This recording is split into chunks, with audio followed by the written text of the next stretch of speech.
est en train de générer. On peut voir les détails ici, ce qu'il est en train de faire. Et voilà, donc là, il demande une confirmation, puisque l'installation se fait en local, hein, sur Windows.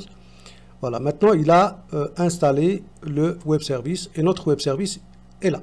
Donc, vous voyez que, bon, je ne peux pas tester directement la procédure utilisateur créer compte directement dans le navigateur. Pourquoi? Parce que j'ai fait appel à un type de variable complexe. Je ne peux pas lui envoyer une variable de type structure directement ici.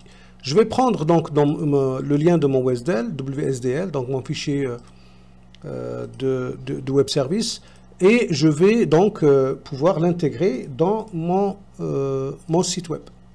Je reviens dans le site web et je vais intégrer donc mon web service dans le site web. Voilà. Donc je viens d'intégrer mon web service ici. J'ai ma procédure créer un compte. Okay. Alors cette procédure là, je reviens à ma pop-up. Donc cette pop-up, je vais l'appeler pop-up connexion. D'accord. Alors cette pop-up, elle sert à se connecter. Nous, on vient de créer la procédure pour créer le compte. Donc, qu'est-ce qu'on va faire? Donc, on va créer une autre pop-up. Voilà. Même dimension. Donc, on va lui donner 500 par 250. Et ici, je vais copier-coller les différents champs. Je vais laisser ce dont j'ai besoin et je vais... Voilà, donc, coller. OK. Je vais agrandir un petit peu. Pourquoi? Parce que pour l'inscription, j'ai besoin donc de plus d'informations. OK, donc là, j'ai l'adresse mail et le mot de passe. Donc, j'aurai besoin de la confirmation du mot de passe.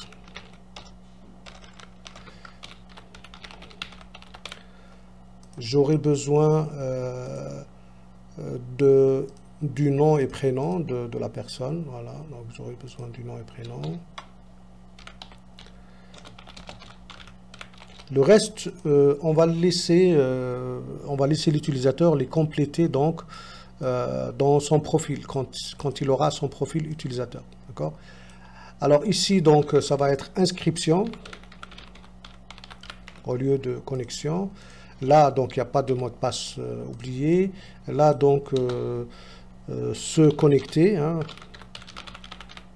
Il se pourrait que l'utilisateur est allé sur cette pop-up, mais qu'il a déjà un compte, donc il peut se connecter. Alors, et là, c'est inscription.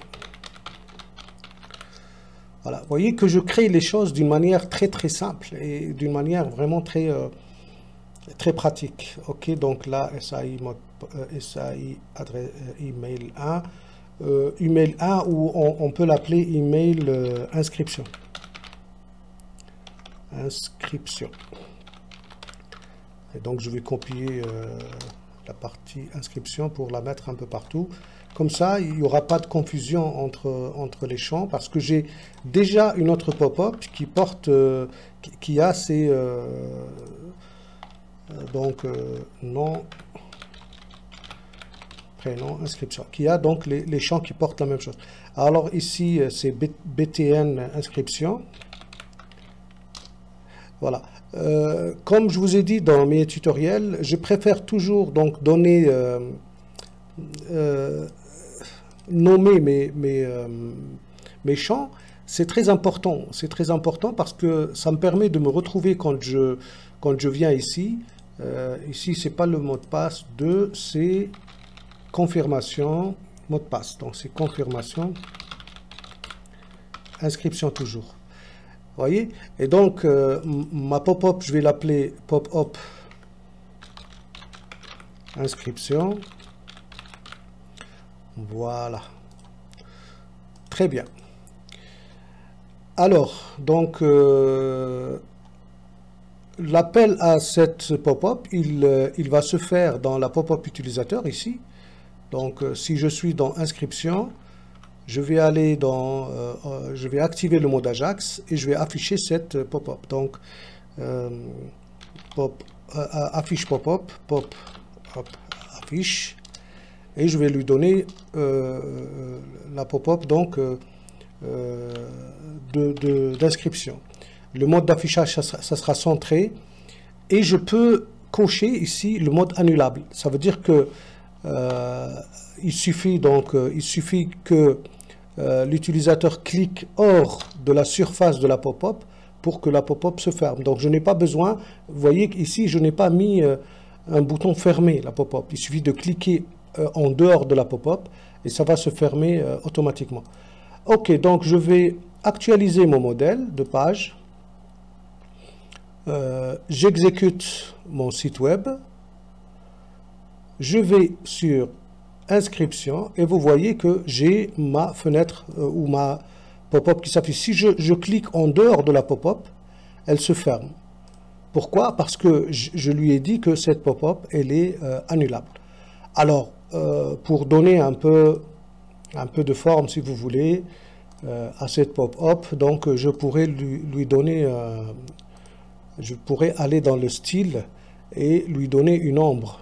Donc, je pourrais choisir parmi les cadres prédéfinis, hein, donc, comme je pourrais aller dans la surcharge, je préfère faire ça, et aller ici, donc lui ajouter une ombre, par exemple, l'ombre par défaut qui est là. Et quand j'ajoute, il suffit d'ajouter des petites choses comme ça, et ça donne vraiment une différence très très intéressante côté web design. Voilà, donc quand j'affiche ma pop-up, regardez, donc ça lui donne un effet 3D, donc ça lui donne un effet un peu plus agréable à voir. Alors maintenant, nous allons connecter tout ça à notre base de données. On va chercher dans notre base de données. Et bien sûr, il faudrait tester que l'utilisateur n'a pas saisi des valeurs vides. Donc, je vais tester toutes les valeurs. Donc, si SAI, pardon, SAI, donc le mail d'inscription, s'il n'a pas saisi de mail, on va lui dire donc de saisir un mail. Toast affiche saisissez une adresse valide. Et donc là, ça va être court, ça va être en bas, centré, et c'est du rouge clair. Rouge pour montrer que c'est une erreur. Et là, je pourrais mettre un retour, comme je pourrais mettre un reprise saisie. Reprise saisie, et donc ça sera, il va reprendre la saisie directement dans l'email ou dans le champ concerné par ce message d'erreur. Si je mets retour ici, qu'est-ce qui va se passer? Puisque je suis en mode Ajax, il va tout d'abord exécuter le retour qui est là, puis retourner. D'accord? Or, ce retour-là, moi, j'en ai besoin pour fermer ma pop-up. Et donc, enfin, pas forcément pour fermer la pop-up, c'est-à-dire j'en ai besoin pour peut-être faire autre chose. C'est pour ça que quand je fais le reprise saisie, c'est mieux. Donc, je vais copier ou dupliquer ce contenu pour les autres champs. Donc, le mot de passe d'inscription. Alors, saisissez un mot de passe. Saisissez un mot de passe. La même chose ici. Donc, mot de passe inscription. La confirmation, donc, confirmation. Voilà. Alors, si elle est vide, saisissez la confirmation du mot de passe. Après, qu'est-ce que j'ai? J'ai le nom, prénom. Le nom et le prénom ne sont pas forcément obligatoires. Je vais seulement tester si la confirmation correspond ou pas au mot de passe. Donc, si la confirmation est différente du mot de passe, donc on va dire toast affiche la confirmation et le mot de passe doivent être égaux, ou le mot de passe ne correspond pas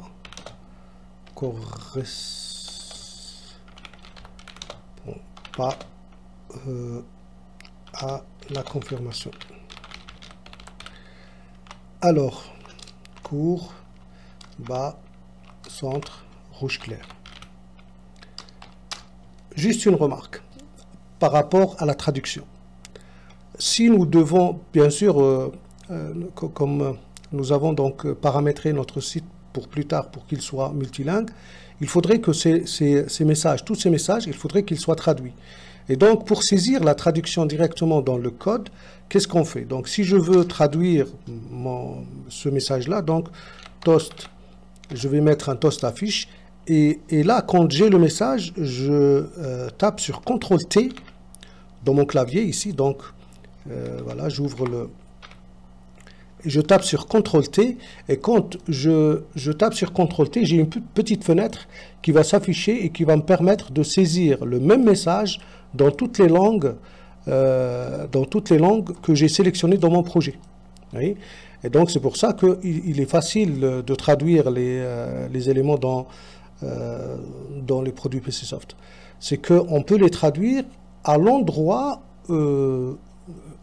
c'est-à-dire que si je suis dans un bouton, dans le livre lui-même, je peux traduire le bouton. Si je suis dans un message, dans le code, dans ce message-là, à l'intérieur, je peux traduire. Dans d'autres systèmes, il faudrait créer une table de traduction avec des chaînes, des correspondances, des codes pour les chaînes, etc. Et ce n'est pas forcément une bonne idée. Enfin, je respecte, hein, mais bon, je préfère faire comme ça, c'est plus pratique, c'est plus simple à faire. Voilà. Donc, c'était juste pour dire que il est très facile et très simple de faire les traductions dans les produits PCsoft.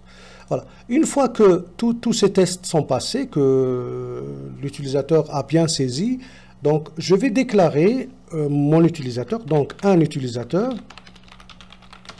est un ST utilisateur. Vous allez me dire, mais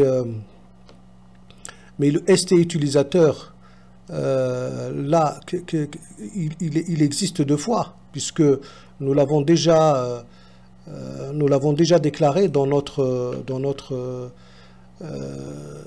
projet auparavant.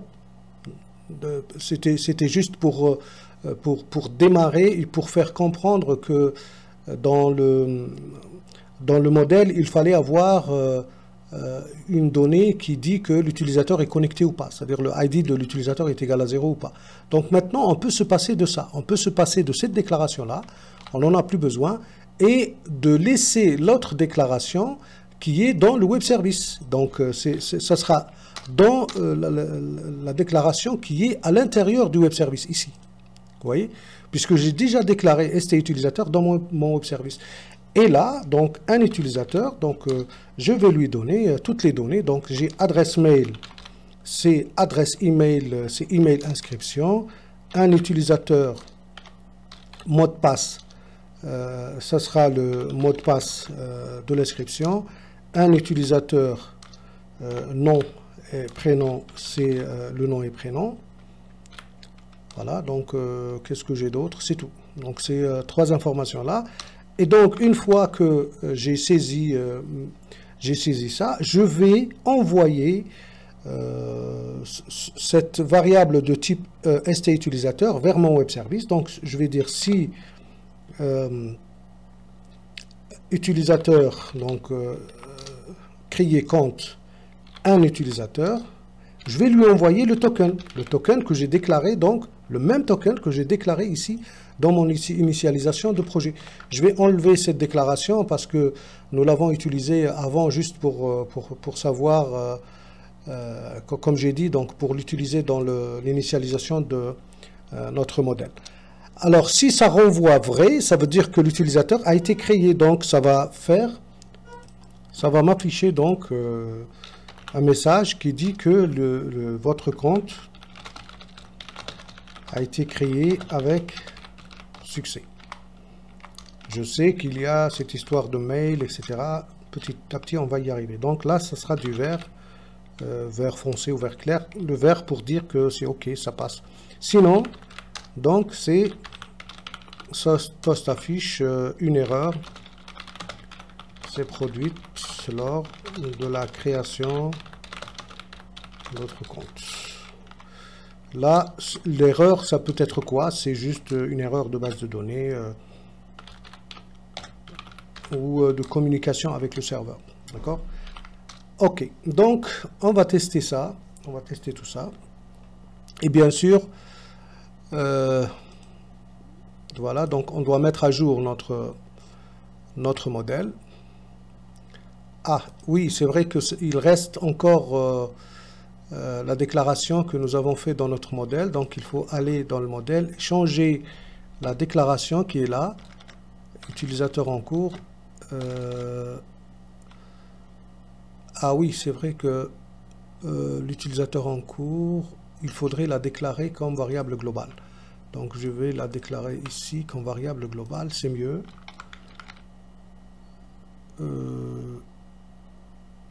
Ça ne fait rien. Donc, on va dire... non. Ici, on l'a appelé un utilisateur. Donc, dans la variable globale, j'aurais pu laisser utilisateur en cours. Il n'y a pas de souci. C'est juste qu'il fallait lui changer de type. Donc, ça sera utilisateur avec S. C'est tout. Voilà. Maintenant, donc, je reviens ici. Donc, je fais un CTRL Z.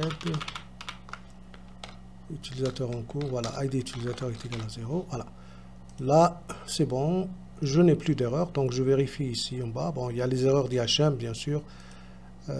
On va donc actualiser notre modèle. Et normalement, on n'a plus d'erreur après.